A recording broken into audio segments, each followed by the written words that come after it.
euh, un autre outil qui va être la décomposition de votre projet en phases. C'est-à-dire, on a évoqué en début de ce cours, de découper votre projet en différentes phases pour que vous puissiez savoir à quelle phase vous en êtes. Donc, ces 5 phases sont les phases que j'ai évoquées dans le domaine qui font partie de la norme AFNOR.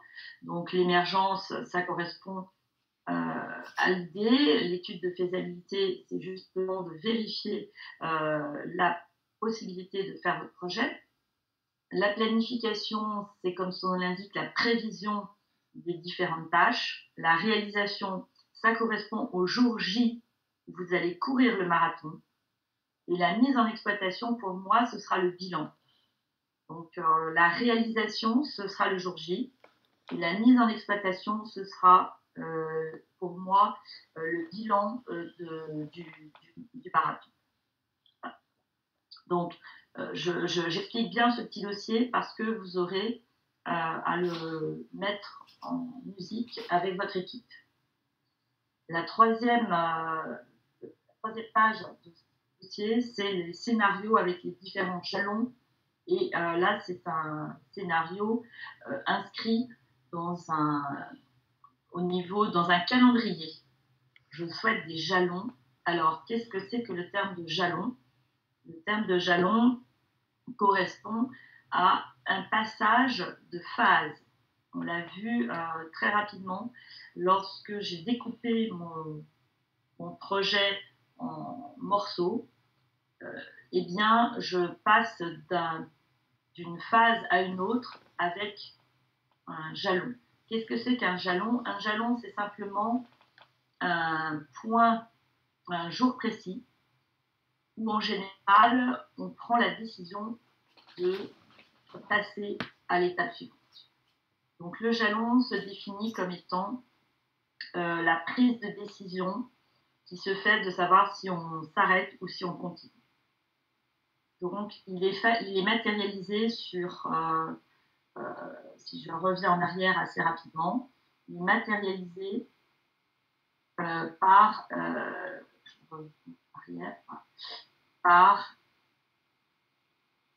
ici, le jalon, c'est matérialisé par le go, no go en anglais, qui indique une prise de décision suite à la présentation d'un livrable. Donc, dans le cas de l'émergence, ce sera la note de cadrage. Dans le cas de la faisabilité, ce sera l'analyse de faisabilité ou le cahier des charges.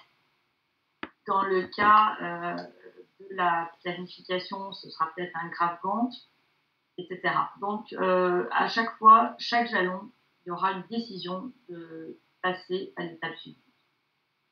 Voilà la définition du jalon. Je reviens sur mon diapositive donc, de scénario. Le scénario, ce sera le découpage avec un calendrier. C'est un peu un macro-planning. En fait, ça porte un autre nom. Mais le terme de scénario, ce sera important, on va le détailler un peu plus tard. Et enfin, la checklist du projet. Donc voilà le petit dossier que j'ai mis en ligne et qui vous sert de support pour votre travail en équipe.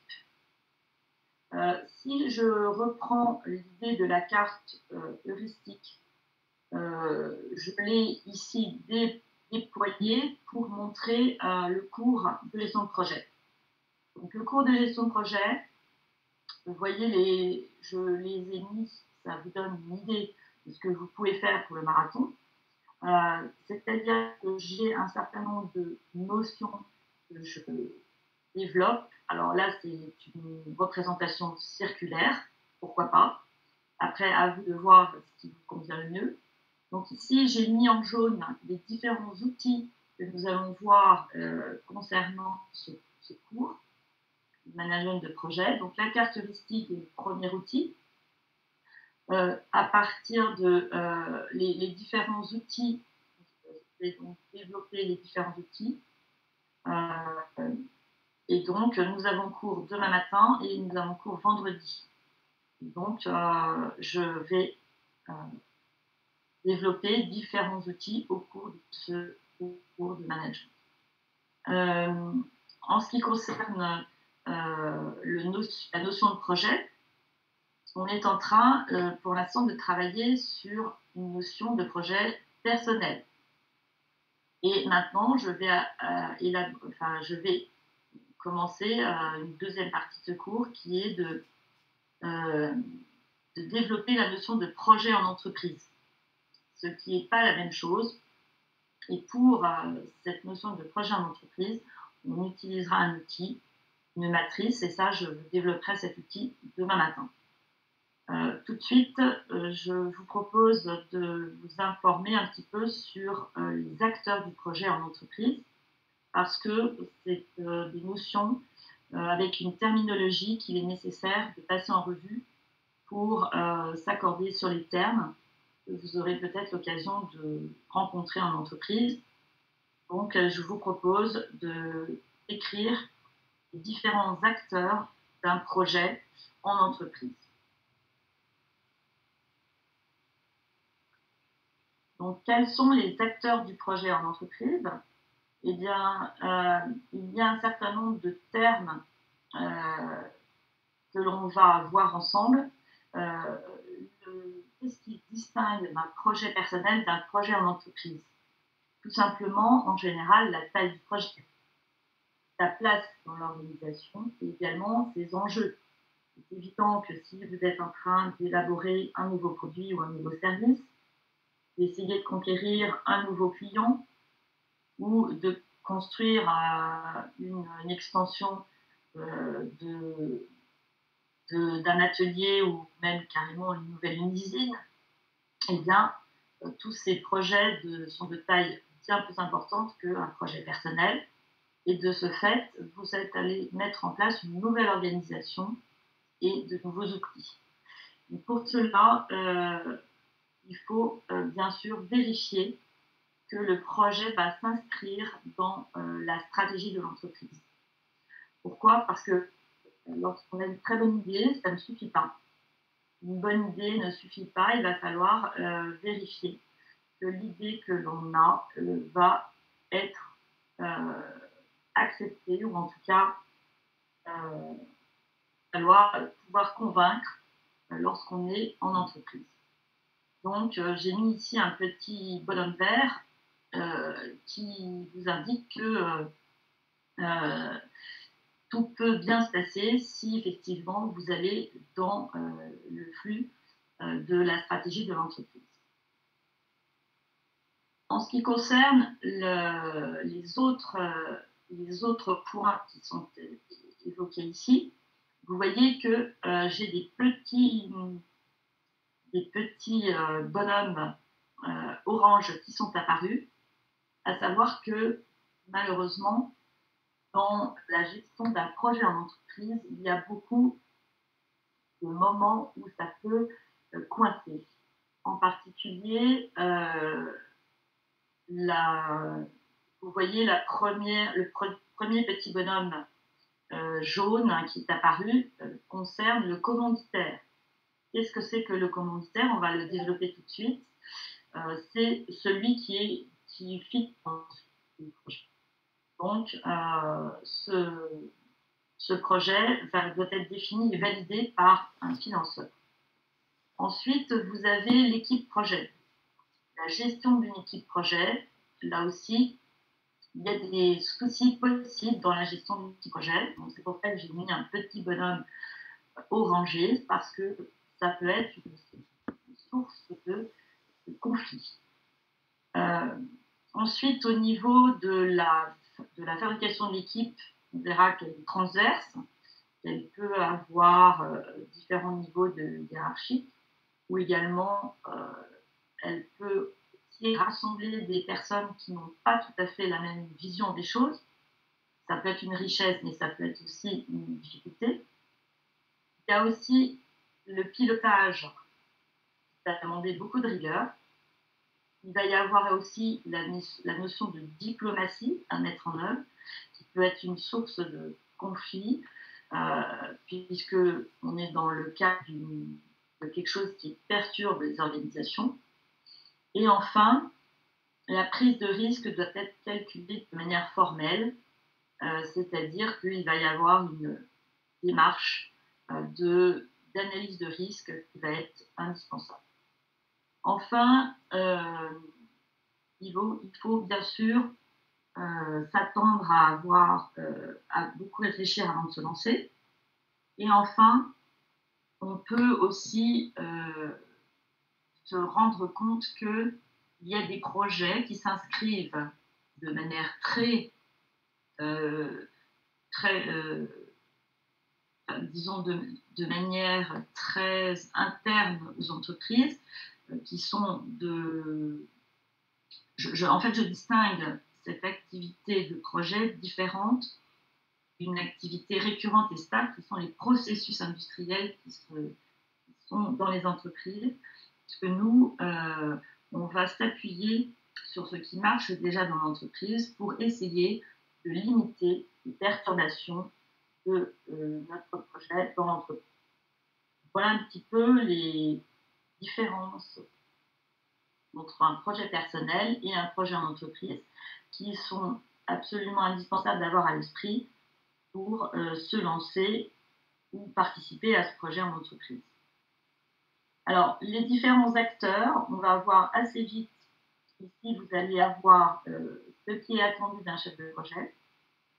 C'est évidemment à la fois définir et valider le projet, mais également de concevoir son animation et enfin de piloter dans les conditions prévues. Donc il y a vraiment 3 fonctions différentes et on va voir en détail ce que ça implique. Voilà un petit peu les termes qu'il va falloir connaître dans les acteurs d'un projet en entreprise, qui sont des termes que l'on retrouve dans toute la littérature sur les projets. Il va falloir distinguer en fait des termes comme comité de pilotage, équipe projet, commanditaire ou sponsor et chef de projet. Donc, vous voyez ici sur ce graphique la différence ou la position entre les différents acteurs du projet. Si on considère que les utilisateurs sont en fait ceux qui vont utiliser les résultats de votre projet, donc dans le cas par exemple d'un logiciel informatique, les utilisateurs vont être ceux qui vont être interrogés pour établir le cahier des charges. Donc, les utilisateurs vont être en relation à la fois directe avec le comité de pilotage, mais également avec le chef de projet. Et ça permet de comprendre que les utilisateurs finaux, ce sont ceux qui vont être à la source de l'élaboration du cahier des charges. Ensuite, le comité de pilotage, c'est un groupe de personnes qui correspond en entreprise, en général, si c'est une petite entreprise, ça sera la direction de l'entreprise. Si c'est un groupe, ce sera la division qui est en charge de ce projet. Et on va utiliser le mot de commanditaire ou sponsor pour indiquer que ces personnes sont celles qui financent le projet. Ensuite, vous avez le chef de projet qui est entouré d'une équipe projet. On verra plus précisément sa définition. Et on voit qu'elle est en lien avec la hiérarchie. Dans les entreprises, majoritairement, on verra comment s'articule le projet par rapport à la hiérarchie, mais on verra que vous avez plusieurs structures projets possibles. Vous avez des structures projets qui sont transversales par rapport à des services. Donc ça, je vous donnerai une diapositive un petit peu plus loin. Mais vous avez aussi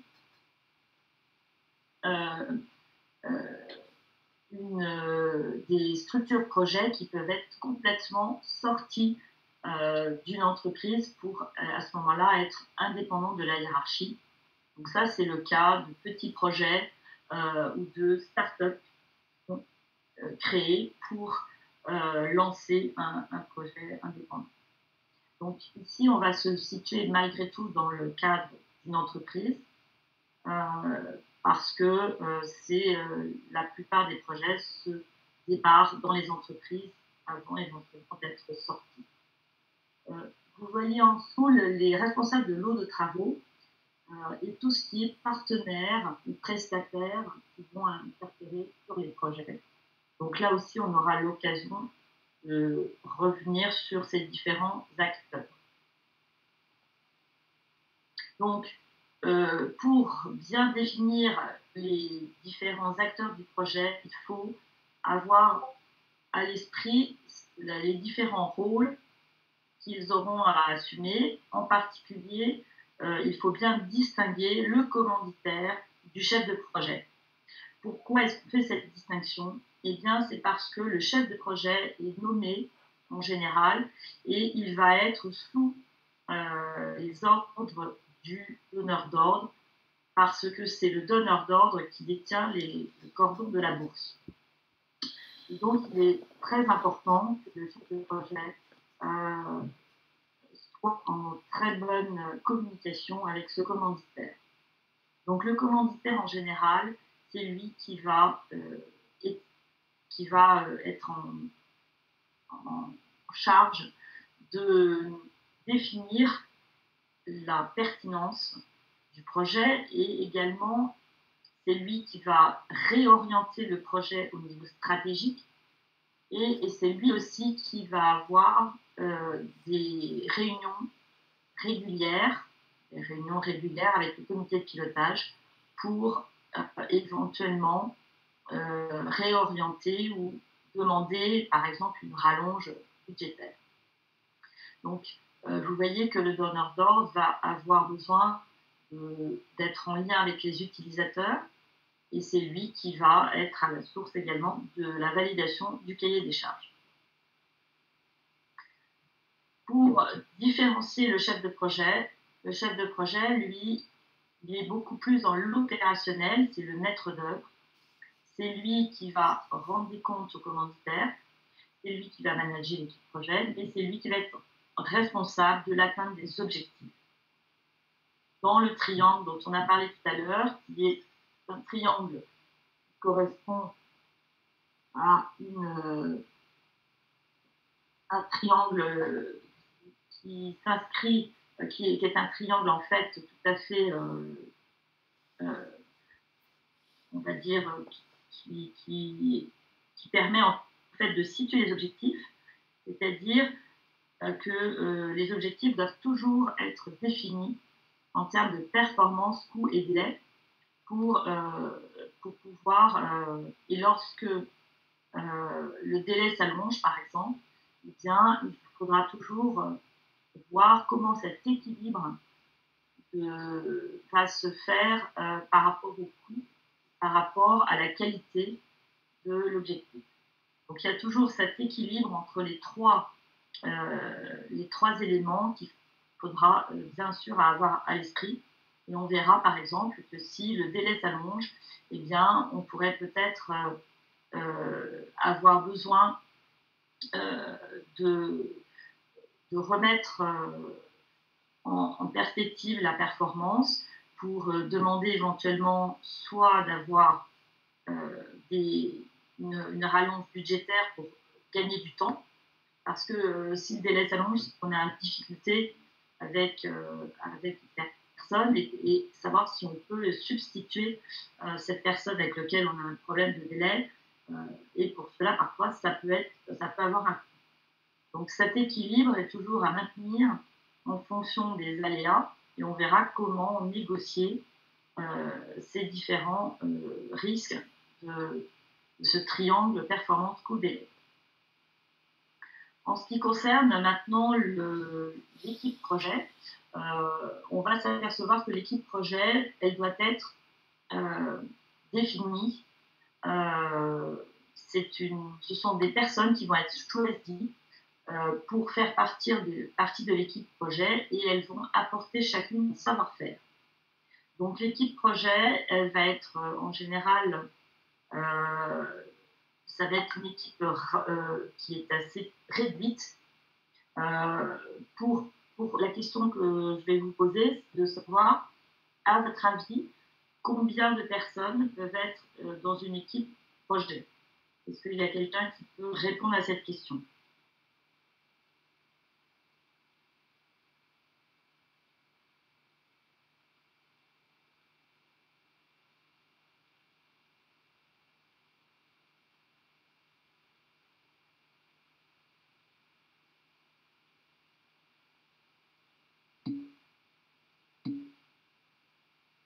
Alors, j'ai des propositions, beaucoup de monde, 10, 7, 10. Alors, il faut savoir qu'une équipe projet, c'est forcément un noyau de personnes et ça va tourner autour de 6-7 personnes. 6-7 personnes maximum parce que 10, ça va être un grand maximum. Parce qu'après, c'est compliqué de travailler. Donc, une équipe projet, ça va être vraiment un noyau de personnes que l'on va choisir un petit peu, on va trier sur le volet en fonction de leurs compétences. Et donc, je préconiserais à peu près 6-7 personnes, 10 grand maximum. Voilà, merci pour vos réponses. Donc, ces membres de l'équipe vont être engagés soit à temps partiel, soit à temps complet. Donc, cela va dépendre et ils vont avoir un rôle concret dans la réalisation du projet.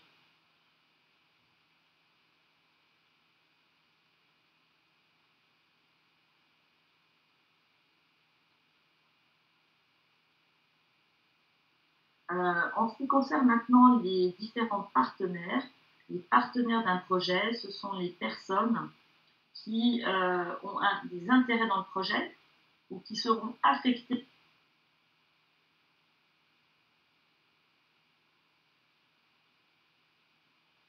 par des personnes qui ont aptitudes.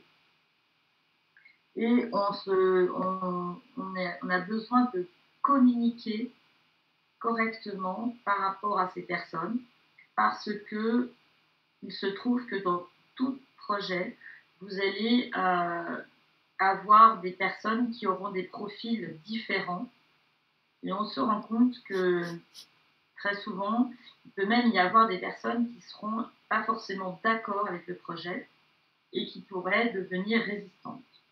Donc la communication avec les partenaires, eh bien, ça va être très important parce que on peut,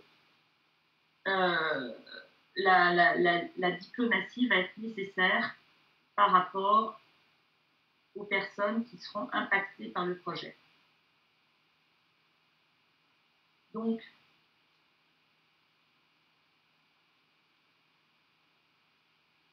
si on revient sur les acteurs, vous allez toujours avoir plusieurs comportements face au projet. Vous avez, il existe à peu près 8 typologies d'acteurs dans les projets. Vous avez une liste d'acteurs, vous allez avoir 8 typologies. Alors, vous avez les engagés, ceux qui seront tout à fait d'accord avec le projet. Vous avez ceux qui seront déchirés, c'est-à-dire ce sont des personnes qui vont être totalement pour le projet ou totalement contre le projet et qui ont du mal à se, qui vont être un petit peu avoir une position un petit peu, on va dire, rigide. Vous avez les révoltés. Les révoltés, ce sont ceux qui sont en opposition fondamentale avec le projet. Vous avez également les grognons. Alors les grognons, ce sont ceux qui sont toujours à ceux qui alertent par des signaux d'alarme. Ce sont ceux qui expriment leur désaccord mais ne font rien de concret pour agir dans le projet, contre le projet. Et les grognons sont souvent ceux qui vont peut-être contaminer ceux qui sont très passifs.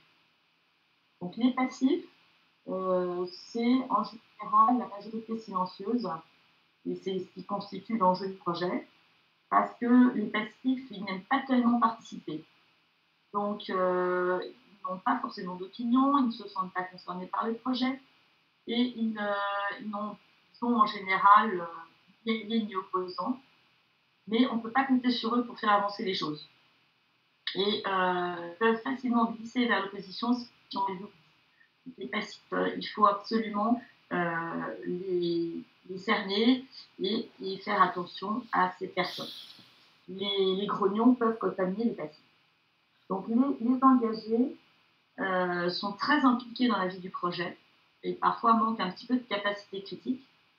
Ils sont prêts à tout pour faire le projet, mais ils ne savent pas toujours le défendre, mais ils aident à faire avancer le projet. Alors, les personnes qui sont les plus utiles à ce sont les triangles d'or. Donc, les triangles d'or, c'est, je dirais, le profil de l'acteur qui porte le projet, mais aussi fait des propositions et des actions concrètes dans le sens de l'objectif poursuivi. Ils ont un sens critique à l'égard du projet et de la manière dont il est mené, et ils vont défendre le projet contre les opposants. Donc ça, ces personnes-là, ils se positionnent vraiment par rapport au projet, et ils vont développer parfois même un jeu personnel. Ils peuvent parfois être difficiles à gérer. Et ce sont des personnes qui ont un esprit critique, mais qui peuvent aussi faire très bien avancer le projet. Enfin, vous avez les hésitants. Alors, les hésitants, dans ma typologie, ce sont ceux qui vont essayer de négocier leur implication dans le projet. Ils ont des arguments pour, ils ont des arguments contre, ils peuvent être actifs, mais ils ont peu de chemin à faire pour devenir les alliés. En même temps, ils peuvent aussi basculer dans l'opposition. Donc là, les hésitants, il faudra arriver aussi à les cerner. Donc voilà un petit peu toute la typologie des comportements face à un projet. Et pour avoir une idée un petit peu des pourcentages de cette typologie sur les acteurs d'un projet, en général, on considère que les passifs, les hésitants et les grognons vont constituer à peu près 60% des acteurs d'un projet. Les opposants, ça va être de l'ordre de 10%. Les révoltés vont être de l'ordre de 5 à 10%. Les triangles d'or de 5 à 10%, les engagés 10% et les déchirés 1%. Donc, vous voyez que si vous avez à travailler avec des personnes, il faut absolument repérer les triangles d'or qui correspondent de 5 à 10% et également les engagés. Donc, vous allez sans doute avoir à travailler avec 20% maximum les 20%. Il faut les détecter très tôt, les utiliser au mieux pour accélérer le projet, parce que ce sont les triangles d'or qui sont la richesse et le moteur du projet. Donc, vous voyez que dans une phase de mise en place d'un projet, il y a toujours en fait une typologie de personnes qui vont se dresser face à vous. Ensuite, en ce qui concerne donc les différents fournisseurs, alors les fournisseurs, ce sont ceux qui vont apporter du matériel, des équipements. Ce n'est pas forcément des gens avec lesquels vous aurez à convaincre, puisque c'est plutôt des personnes qui vont fournir, moyennant finance, des produits nécessaires à la réalisation de votre projet. Donc, pour continuer sur les différents rôles des acteurs, on voit ici qu'il y a finalement deux niveaux de management dans les différents rôles. Vous avez les bénéficiaires, on en a parlé, ce sont ceux qui tireront profit des changements induits par le projet. J'ai donné l'exemple tout à l'heure des utilisateurs d'un logiciel informatique qui serait mis en œuvre dans une entreprise. Et vous avez aussi tous ceux qui sont en lien hiérarchique avec le chef de projet. Alors, pour être plus précis, je vous ai mis des diapositives que vous pourrez regarder sur les différents rôles du maître d'ouvrage. Donc là, il y a un terme qui apparaît sur cette diapositive qui est le maître d'ouvrage, qu'il ne faut pas confondre avec le maître d'œuvre. Ce sont deux termes que je souhaite distinguer ici. Le maître d'ouvrage, comme son nom l'indique, c'est le commanditaire, et le maître d'œuvre, c'est le chef de projet. Donc ça, c'est important de retenir cette distinction que l'on retrouve assez souvent dans les entreprises et qu'il faut bien distinguer. Comme le PowerPoint sera sur le réseau, je vais assez vite sur ces différents rôles du chef de projet, mais je vais faire un focus sur les différentes fonctions du chef de projet. Et j'ai ici 4 diapositives qui passent en revue les différents rôles du chef de projet en distinguant le niveau de son action. Il y a un niveau stratégique qui est vraiment en lien avec le commanditaire, et vous avez un niveau plus tactique qui est dans le pilotage et qui va être de prendre rapidement des décisions sans consulter préalablement la hiérarchie, parce que le chef de projet doit absolument atteindre les objectifs et ensuite rendre compte à son commanditaire. Donc il y a vraiment une vision stratégique à avoir, mais en même temps, il va y avoir un pilotage au jour le jour de son projet. Donc la première qualité de manager. La deuxième chose qu'on va demander à un chef de projet, c'est la communication. Il va falloir être très, très, très attentif à tous les membres de l'équipe, développer un climat de confiance, savoir utiliser les outils de communication, valoriser chaque personne en fonction des apports et des résolutions de problèmes, ne pas imposer des solutions toutes faites, mais plutôt être à l'écoute de ces différents membres de l'équipe. Et il faut effectivement, le manager, le chef de projet en général, il a parfois eu la chance de travailler dans différents services et il va pouvoir avoir des compétences sur peut-être des domaines de spécialités différentes, comme la marketing, la vente ou la technique. Et en général, c'est une personne qui sera passée dans plusieurs services de l'entreprise et qui pourra avoir une vision un petit peu plus globale. Alors, il a aussi un rôle d'éducateur parce qu'il doit capitaliser les expériences et les bonnes pratiques. Donc, cette notion de bonne pratique, c'est aussi le fait de positiver ce qui est acquis et ce qui marche pour permettre à son équipe d'avancer dans le bon sens. Donc, voilà un petit peu les qualités que demande un chef de projet. Et vous avez enfin le troisième volet qui est le rôle d'intégrateur. Le rôle d'intégrateur, vraiment celui qui va, je dirais, rassembler différentes... il va coordonner, organiser, et il va vraiment être à l'écoute pour pouvoir ensuite faire des synthèses, parce que c'est lui en dernier ressort qui, une fois qu'il aura pris les avis des différentes personnes de l'équipe, aura un peu à trancher pour donner une direction et pour pouvoir emmener son équipe dans une certaine direction. Donc ce rôle d'intégrateur, c'est un rôle finalement de pilotage. Donc Donc finalement, qu'est-ce qu'on retient en termes de facteurs de réussite pour l'équipe projet?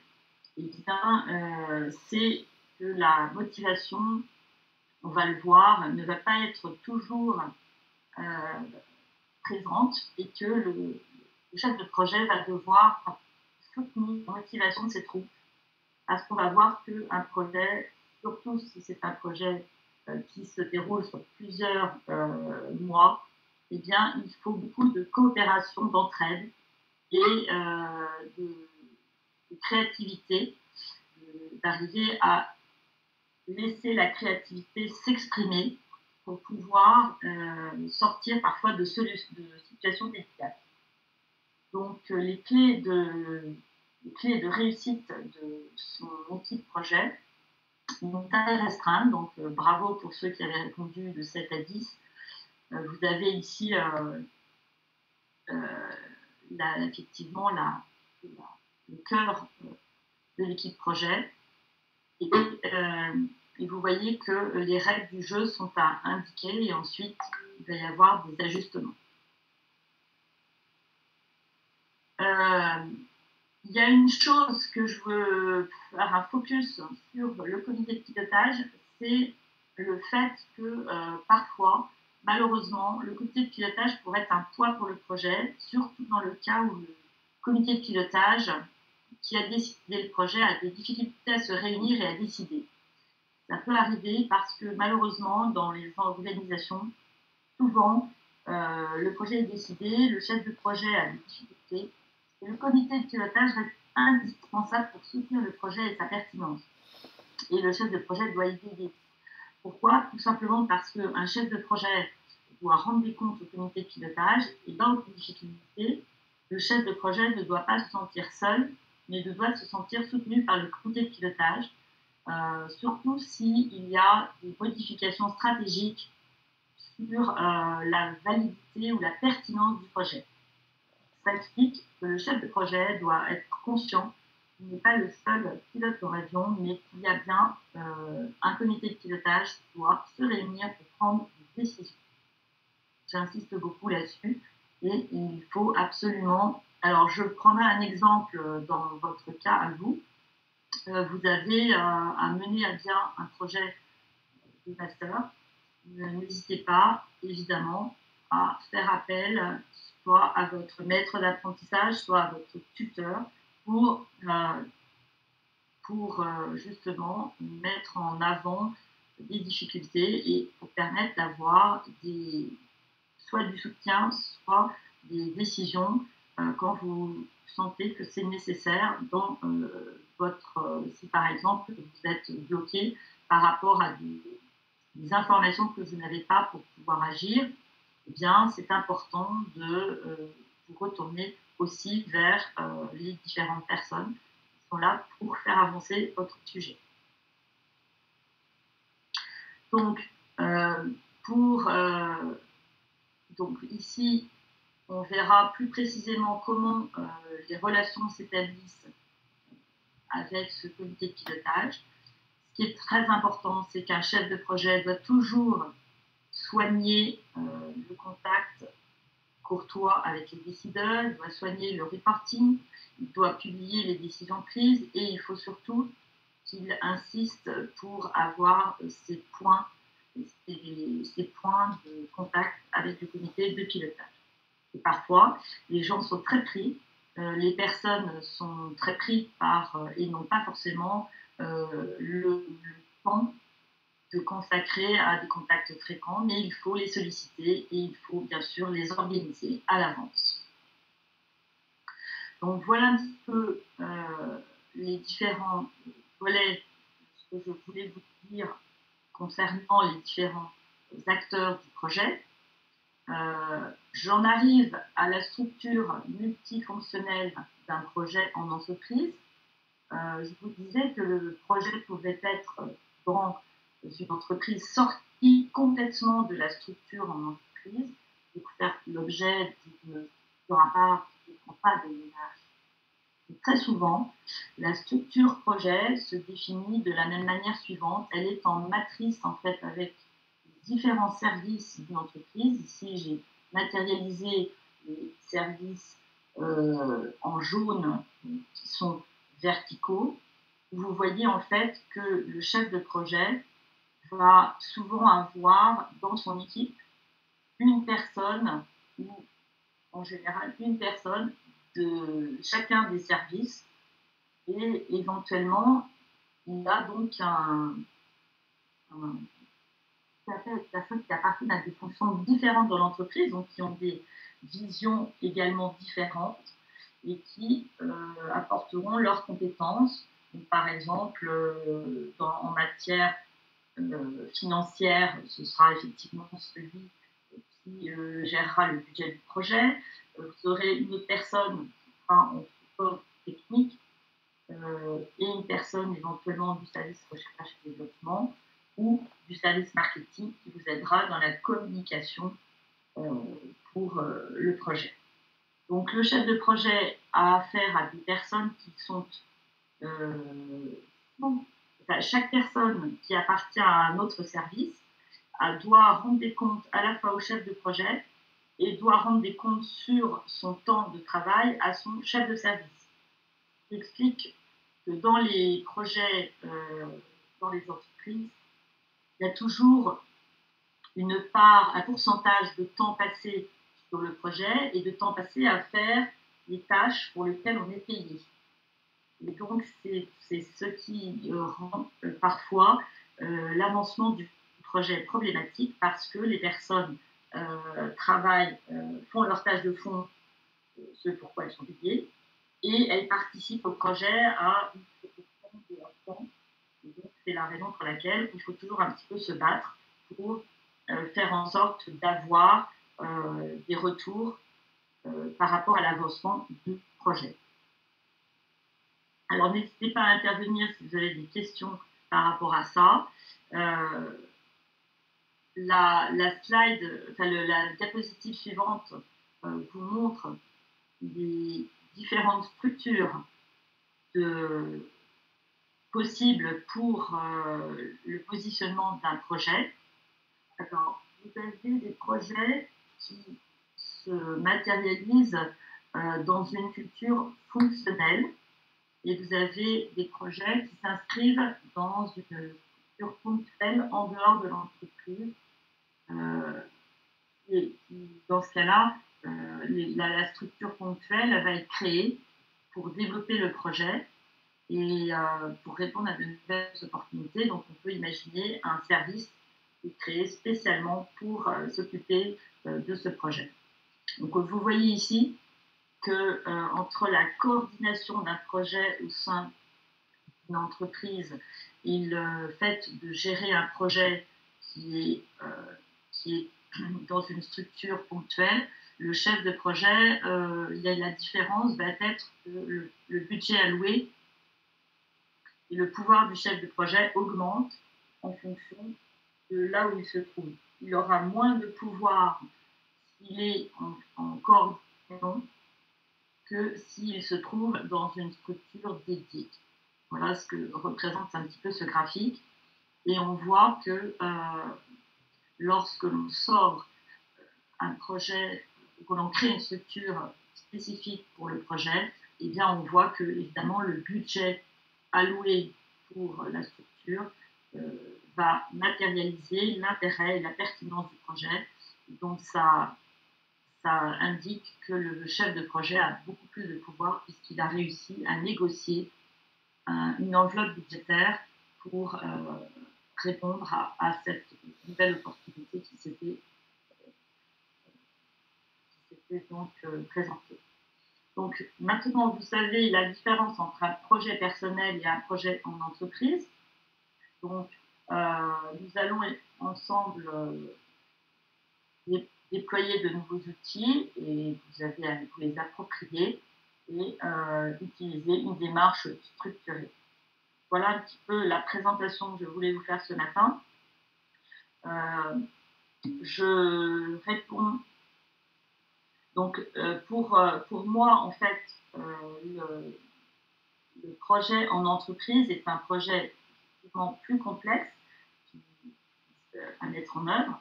Et le marathon ici, c'est plutôt effectivement un projet personnel, que c'est la mise en place, euh, et vous allez le structurer comme un projet avec les outils de projet que l'on va dérouler pendant ce cours. Et vous aurez à présenter effectivement ce projet comme un projet personnel, mais qui vous engage vous. Mais pour les enjeux du marathon, c'est un enjeu d'équipe. C'est-à-dire que vous êtes en concurrence avec les autres équipes. Parce que vous êtes 10 équipes, donc on peut imaginer que vous avez chacune des 10 équipes aura à mettre en place son projet. Voilà. Ça reste extrêmement. Vous allez avoir à le structurer et vous allez avoir à structurer effectivement le dossier de présentation de votre projet marathon avec les 2 autres personnes de votre équipe. Voilà ce que je voulais vous dire. Est-ce que vous avez des questions? Je vais être par rapport à ce cours et les différents acteurs du projet.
Alors donc, merci à vous. Donc, ce que je vous propose, là, il est 11h30.